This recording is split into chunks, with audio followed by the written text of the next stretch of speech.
Selamat pagi, Assalamualaikum warahmatullahi wabarakatuh. Hari ini berjumpa lagi dengan Suara Budaina ya. Hari ini kita belajar materi baru, yaitu mengenai dasar-dasar karya ilmiah. Jadi sebelum nanti Anda belajar menulis karya ilmiah, terlebih dahulu Anda harus belajar konsepnya dulu ya. Apa sih itu karya ilmiah? Bagaimana cara membuatnya, sistematikanya, sifatnya, dan lain sebagainya nanti kita pelajari hari ini. Baik, kita mulai dari yang pertama, karya ilmiah. Ya, kita mengenal dulu apa sih itu karya ilmiah. Di sini saya menyajikan 4 hal pokok berkenaan dengan karya ilmiah ini. Ya, ini merupakan ciri dasar yang bisa membedakan karya ilmiah dengan karya yang lain. Jadi kalau misalnya di dunia keilmuan, kita banyak sekali mengenal tulisan ya. Ada karya ilmiah, ada karya sastra, ada karya jurnalistik, kan seperti itu. Kalau karya jurnalistik itu ya seperti koran, berita, gitu. Kalau karya sastra ya cerpen, puisi, drama. Kalau karya ilmiah, nah ini ya, yang definisinya harus Anda pahami terlebih dahulu. Kita melihat karya ilmiah itu dari sudut pandang yang seperti apa. Baik, yang pertama, karya ilmiah itu merupakan karya yang berisi, nah ini ya, fakta, data, dan sifatnya itu objektif. Jadi apa yang dituliskan dalam karya ilmiah itu sifatnya harus fakta, ya, tidak boleh ngarang. Kemudian fakta ini dikuatkan dengan data yang ada. Data ini bisa berupa data angka, data gambar, data grafik, ya, maupun pendapat-pendapat ahli yang bisa dipertanggungjawabkan kebenarannya. Lalu sifatnya objektif ya. Jadi ini bukan berdasarkan pendapat seseorang, bukan dari sudut pandang seseorang, tapi yang betul-betul sudah dibuktikan secara ilmu ya, secara ilmu sudah dibuktikan. Kemudian ini isinya ya. Isinya itu sifatnya fakta, kemudian dikuatkan dengan data dan objektif. Nah, kemudian bahasa karya ilmiah itu sendiri, bahasa yang disampaikan itu adalah ilmiah, baku, dan juga sistematis. Ilmiah, baku, dan sistematis ini acuannya apa? Acuannya adalah ejaan bahasa Indonesia yang terbaru. Ya. Kemudian dalam penyusunannya, karya ilmiah ini dilengkapi dengan teori dan konsep yang relevan. Ya, jadi ada dasarnya, ada dasar teorinya. Kemudian konsep yang diungkapkan itu juga ada. Tidak hanya sekedar pendapat pemikiran seseorang saja. Kemudian dalam menulis karya ilmiah itu harus ditulis berdasarkan kajian yang sistematis. Maksudnya sistematis itu bagaimana? Sistematis itu artinya runtut, ya. Dalam karya ilmiah itu penulisannya harus dimulai dari awal sampai dengan bagian akhir. Nah, kalau kita bandingkan dengan penulisan karya yang lain, misalnya cerpen, ya, mungkin Anda pernah membaca cerpen yang diawali dengan sebuah peristiwa meninggalnya tokoh. Loh, ini kok kayaknya endingnya ya Bu ya? Endingnya baru konfliknya baru awalnya. Kan mundur ya itu ceritanya ya. Boleh tidak kalau dalam cerpen? Boleh ya. Menarik kalau dalam cerpen, tapi kalau karya ilmiah tidak boleh ya. Jadi harus ditulis secara sistematis. Jadi dari awal sampai akhir itu harus urut. Kemudian di dalam penulisannya itu ada metode ilmiah. Cara penulisannya itu berdasarkan metode yang runtut dan jelas. Tujuannya apa? Untuk mendapatkan jawaban permasalahan secara ilmiah. Ya. Jadi dari sini bisa kita simpulkan ya, keilmiahan sebuah karya ilmiah itu dilihat dari yang pertama isinya, yang kedua itu adalah bahasanya, ya, dan yang ketiga itu dari sistematikanya, ya. Jadi kalau tadi ya isinya itu berisi hal-hal yang faktual, fakta, yang kuatan dengan data dan bersifat objektif. Kemudian bahasanya itu baku, ilmiah, dan juga sistematis.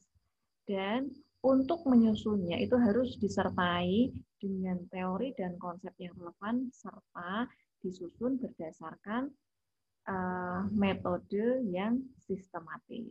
Ya, jadi kalau Anda menulis sebuah karya yang memenuhi ciri-ciri tersebut, itu disebut dengan karya ilmiah.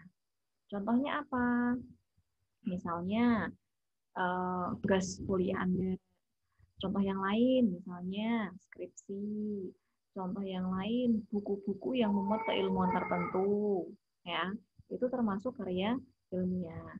Contoh yang lain, misalnya jurnal, esai, ya, itu masuk ke dalam karya ilmiah. Baik. Nah, ketika kita membicarakan mengenai sistematika karya ilmiah, secara garis besar, karya ilmiah itu dibagi menjadi 3 bagian utama, yaitu bagian awal, bagian inti, dan juga bagian akhir. Bagian awal itu terdiri atas beberapa bagian lagi ya, beberapa subbagian. Yang pertama adalah halaman judul, kemudian lembar pengesahan, ada juga mungkin kata pengantar atau prakata, ya, daftar isi, daftar tabel, daftar gambar, dan daftar-daftar yang lainnya, abstrak atau mungkin sari atau ringkasan, dan juga kata kunci. Ini bagian awal ya maksudnya. Kemudian bagian inti, ini terdiri atas 5 bagian utama. Ada bagian pendahuluan, telah pustaka, metode penelitian, hasil dan pembahasan, serta simpulan dan saran. Nah, bagian inti dari penulisan karya ilmiah ini bisa beragam ya, artinya kita mengenal ada 5 bagian utama. Tapi mungkin dalam karya ilmiah yang lain ada yang hanya mungkin 3, pendahuluan, kemudian pembahasan, dan penutup saja. Kemudian mungkin ada juga bagian yang lain hanya pendahuluan, kemudian metode, pembahasan, dan juga simpulan. Lalu yang betul yang mana, Bu? Semuanya betul ya, semuanya betul. Nah, sistematika karya ilmiah itu bergantung dari lembaga atau lingkungan yang apa ya, menginduknya. Jadi kalau misalnya Anda di UNES menulis skripsi, mungkin susunannya itu bisa berbeda dengan yang di UMS atau di UNDIP atau di universitas yang lain. Nah, itu namanya adalah kaidah selingkung, ya. Dan semuanya betul asal ada dasarnya, ya. Jadi kaidah selingkung itu dibenarkan tiap-tiap lembaga atau tiap-tiap induk apa ya, induk lembaga itu memiliki sistematika tersendiri, sendiri-sendiri, dan mungkin bisa berbeda, ya, itu boleh. Kalau misalnya Anda pernah ikut lomba esai di UNES, oh susunannya kalau di UNES itu pendahuluan, pembahasan, penutup gitu. Tapi kemudian Anda ikut pada lain waktu Anda ikut lomba esai di universitas yang lain. Oh sistematikanya beda ya dengan yang kemarin ya. Bagaimana ini Bu? Boleh tidak? Boleh ya. Jadi tidak usah bingung Anda mana yang benar, mana yang salah. Intinya adalah pada bagian inti ini terdapat 5 bagian utama. Ya, yang 5 bagian utama ini bisa semuanya ada atau minimal 3, yaitu minimal 3, pendahuluan, pembahasan, dan penutup. Nah, kemudian pada bagian akhir itu ada daftar pustaka, daftar riwayat hidup, dan juga lampiran. Oh ya, sebentar.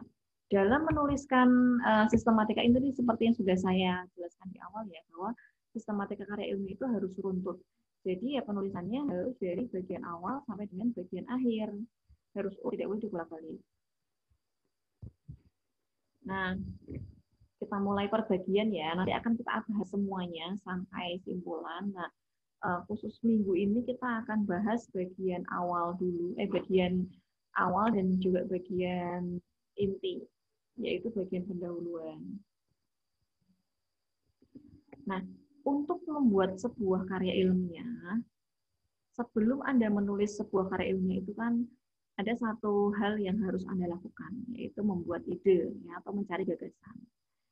Nah, dalam mencari gagasan sebuah karya ilmiah itu tidak hanya sekedar selesai judulnya ini. Tidak ya. Membuat ide atau topik dalam pembuatan karya ilmiah itu harus didahului dengan pengkajian masalah. Pengkajian masalah. Maksudnya bagaimana? Jadi Anda mencari permasalahan yang ada di sekitar Anda. Bisa di lingkungan keluarga Anda, di lingkungan masyarakat Anda, atau mungkin di lingkungan keilmuan Anda. Ya. Apa sih masalah yang sedang terjadi? Kemudian Anda gabungkan dengan solusi. Ya. Ketika ada masalah dan solusi ini, maka ini menjadi sebuah topik karya ilmiah. Ya. Jadi dalam menulis karya ilmiah itu selalu didahului dengan penggalian ide, penggalian gagasan. Yang penggalian gagasan ini dimulai dari pencarian sebuah masalah. Dari masalah tersebut muncul keresahan-keresahan, ya. Nah, dari keresahan tersebut timbul keinginan untuk memecahkan. Nah, gabungan antara permasalahan dan pemecahannya itu disebut dengan gagasan karya ilmiah. Nah, dari gagasan karya ilmiah tersebut kita bisa buat menjadi judul karya ilmiah. Ya. Kalau kita berbicara mengenai judul karya ilmiah ini, itu ada satu pembahasan khusus. Ya, jadi kenapa di sini saya membuat pembahasan khusus mengenai judul karya ilmiah? Kalau ketika Anda membaca karya yang lain ya, misalnya cerpen, drama, ataupun berita, gitu kan, judul yang menarik itu adalah judul yang membuat penasaran, ya kan? Judul yang biasanya mungkin sengaja dihilangkan bagian-bagian tertentu agar pembaca itu merasa tertarik dan ingin membaca kelanjutannya, gitu ya. Tapi kalau dalam karya ilmiah itu justru kebalikannya. Jadi jangan disembunyikan, justru dalam penulisan judul di dalam karya ilmiah itu semakin spesifik itu judulnya semakin bagus, semakin bisa menggambarkan isi itu semakin bagus, ya. Jadi judul dalam karya ilmiah itu minimal menggambarkan sepertiga isinya. Jadi dengan membaca judulnya orang bisa tahu oh karya ilmiah ini mengarah kemana, membahas apa itu kita tahu, ya. Jadi ada tiga ciri-ciri yang menggambarkan judul karya ilmiah. Yang pertama itu adalah berlandaskan hasil kajian. Nah, berlandaskan hasil kajian ini bisa berupa analisis, penelitian, ya, atau kajian, gitu. Kemudian dalam judul karya ilmiah tersebut itu sudah menggambarkan minimal sepertiga isi dari karya ilmiah itu. Ya. Jadi dengan membaca judulnya kita bisa mengetahui, oh kira-kira karya ini membahas apa ya? Nah, gitu. Kemudian di dalam judul karya ilmiah itu biasanya ada satu hal yang identik, yaitu mengandung kata kunci yang di sini sebaiknya menggunakan istilah teknis. Apa sih istilah teknis? Istilah teknis itu adalah istilah yang digunakan dalam bidang keilmuan tertentu. Ya. Jadi misalnya Anda dari biologi ada nama-nama Latin, ya, atau misalnya dari ekonomi ada istilah-istilah ekonomi, itu namanya adalah istilah teknis. Contohnya gini ya, pengaruh buah pinang Areca catechu atau bagaimana yang membacanya, mungkin nanti teman-teman ada yang mau membenarkan boleh, terhadap bakteri Streptococcus mutan. Nah, di sini ada istilah teknisnya ya. Dari sini kita bisa tahu ya kira-kira membahasnya apa sih? Oh, membahasnya buah pinang.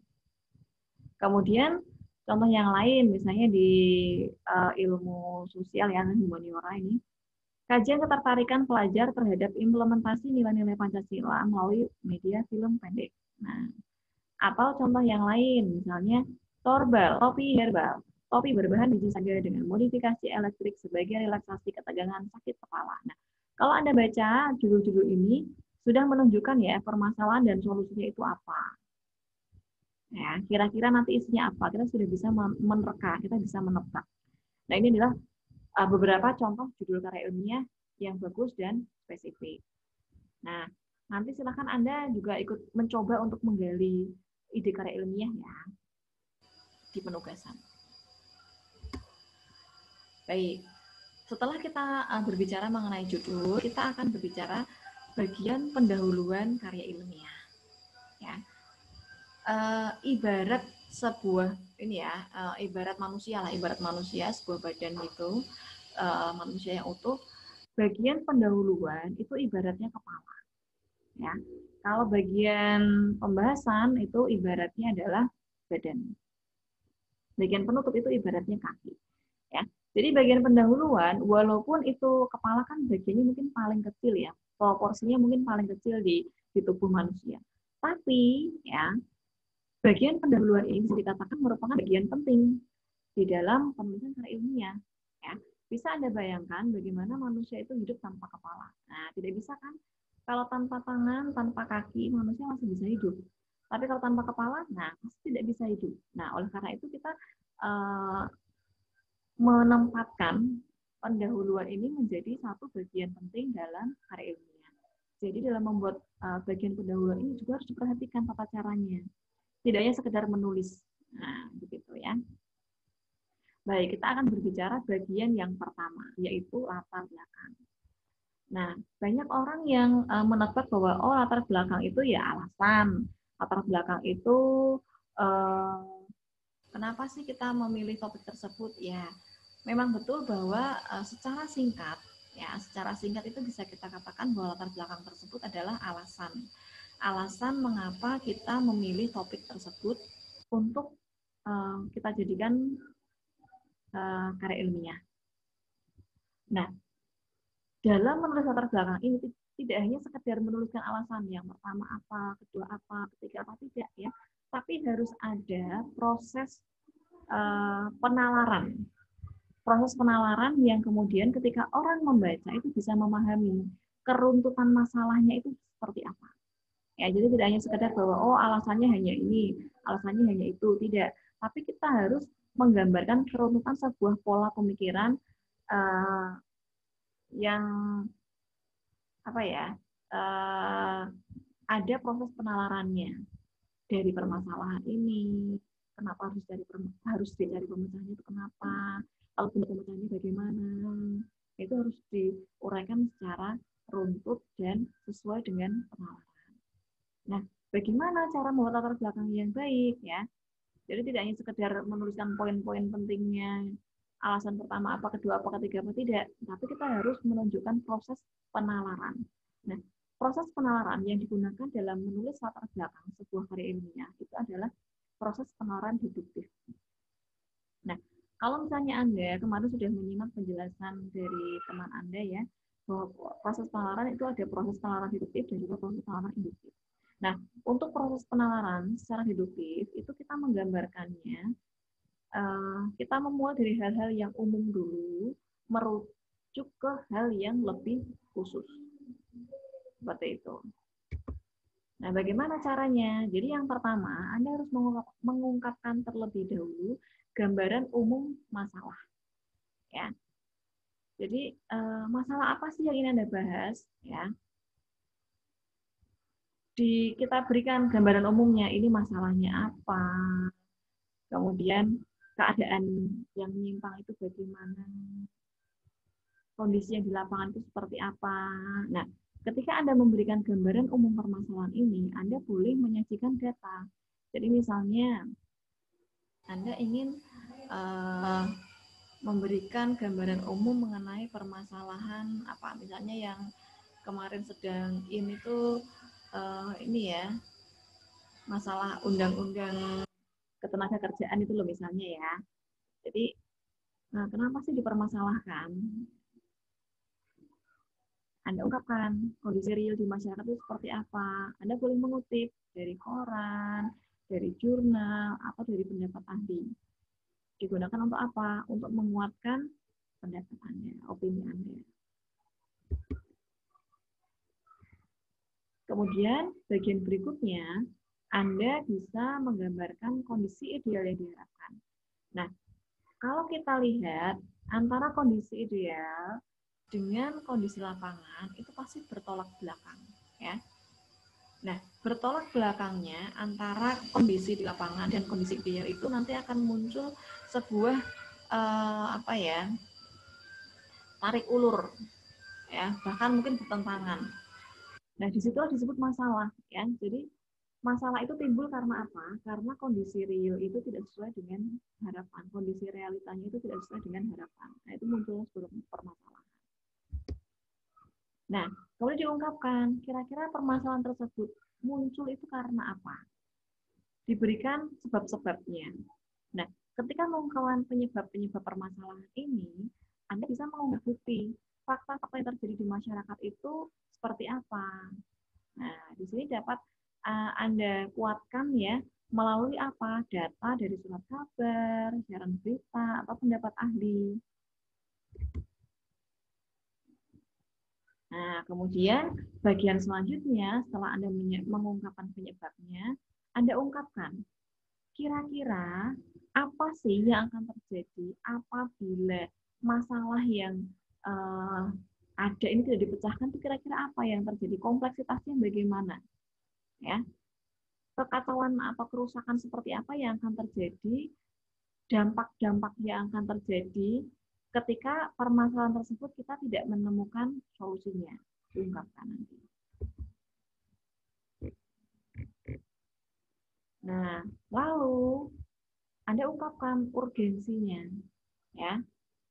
Pentingnya masalah ini dipecahkan itu apa? Lalu bagaimana caranya? Ya, cara memecahkan bagaimana ya? Anda ungkapkan solusi yang sudah Anda temukan tadi, ya. Jadi kalau tadi sudah Anda temukan ide atau topik atau gagasan tadi kan ada permasalahan juga ada solusinya. Nah, nanti Anda ungkapkan cara pemecahannya bagaimana, solusi yang ditemukan itu apa, dideskripsikan, ya. Lalu dijelaskan secara singkat cara memecahkannya itu bagaimana. Nah, ini contoh ya. Ini merupakan contoh penalaran deduktif. Jadi kalau penalaran deduktif itu kita buat diagram bentuknya seperti ini ya, segitiga terbalik. Nah, ini saya ungkapkan salah satu contoh membuat poin-poin penting dalam latar belakang. Ya, jadi ini merupakan karya ilmiah yang pernah saya buat dulu, ya, zaman saya masih mahasiswa ya, seperti Anda. Ini saya ungkapkan biar mungkin pola penalarannya kita biar sama gitu ya. Judul yang saya angkat ini adalah Komik Pembasmi Korupsi atau disingkat KPK, Rekayasa Sosial sebagai Sarana Perwujudan Indonesia Bersih Korupsi Sejak Dini. Nah, jadi begini. Dulu pada saat saya menulis karya ilmiah ini, ya, pada waktu itu sedang ada gejolak ya di Indonesia, yaitu apa? KPK itu mau dibubarkan, ya. Padahal masih banyak sekali kasus korupsi di Indonesia, ya. Kenapa dibubarkan? Akhirnya itu menjadi sebuah polemik. Nah, jadi ini permasalahan-permasalahan yang diangkat dalam karya ilmiah itu sebaiknya permasalahan-permasalahan kekinian ya. Kalau misalnya tadi seperti yang saya ungkapkan di awal, misalnya kalau sekarang yang sedang jadi polemik apa? Oh, misalnya kemarin undang-undang ketenagakerjaan seperti itu. Nah, ini misalnya kalau dulu KPK mau dibubarkan, nah, oleh karena itu ini dipelesetan ya ini ya, komik pembasmi korupsi KPK. Isinya apa sih? Nah, di sini kalau misalnya Anda sekilas ya membaca judulnya ini, pasti Anda sudah kira-kira menebak, oh ini Bu Nina mau bikin komik, gitu ya. Komiknya adalah komik untuk anak usia dini, ya. Jadi komiknya ini nanti berisi cerita-cerita tentang pendidikan anti korupsi, seperti itu, ya. Nah, bagaimana cara kita mengungkapkan latar belakangnya? Nah, kita tadi yang pertama ingat ya. Jadi yang pertama itu ungkapan fenomena umum, ya. Fenomena umum berkaitan dengan permasalahan yang ingin diungkapkan. Nah, di sini Anda ungkapkan mengenai fenomena korupsi di Indonesia yang makin menjamur, makin marak, makin merajalela. Ya, diungkapkan buktinya. Jadi misalnya kasus korupsi X ya yang merugikan negara sekian triliun. Kemudian kasus korupsi Y yang juga merugikan negara sekian miliar dan seterusnya diungkapkan. Kemudian bagian berikutnya diungkapkan juga harapannya apa? Ya, harapannya bahwa dengan adanya harapan dibandingkan dengan permasalahan tadi ya, harapannya apa ya? Harapannya bahwa Indonesia itu bebas korupsi, Indonesia itu bersih korupsi.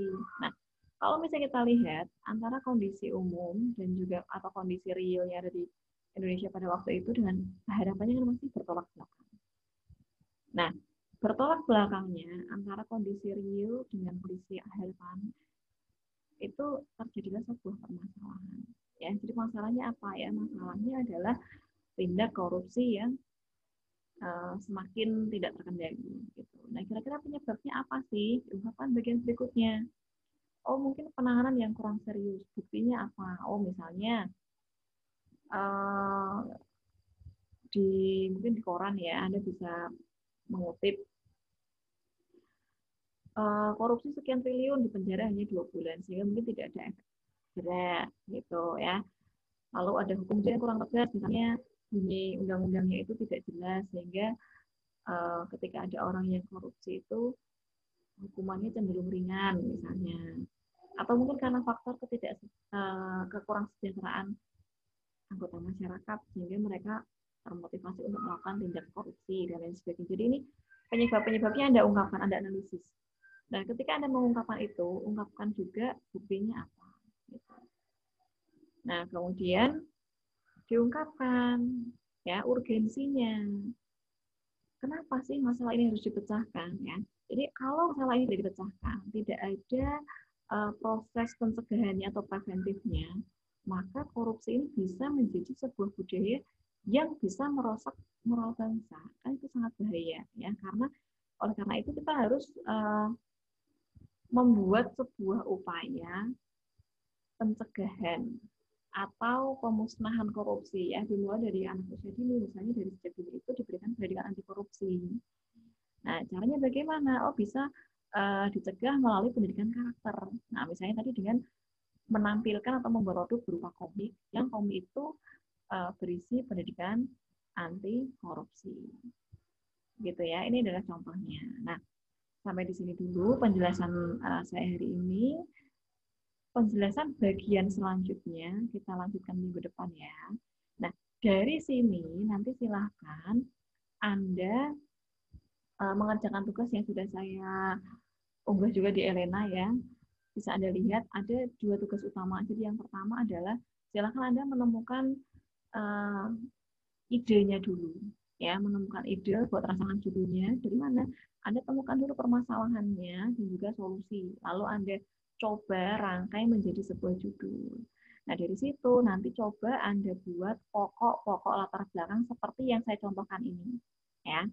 Jadi pokok-pokoknya saja, tidak usah diungkapkan secara luas, tapi pokok-pokoknya dulu. Begitu ya.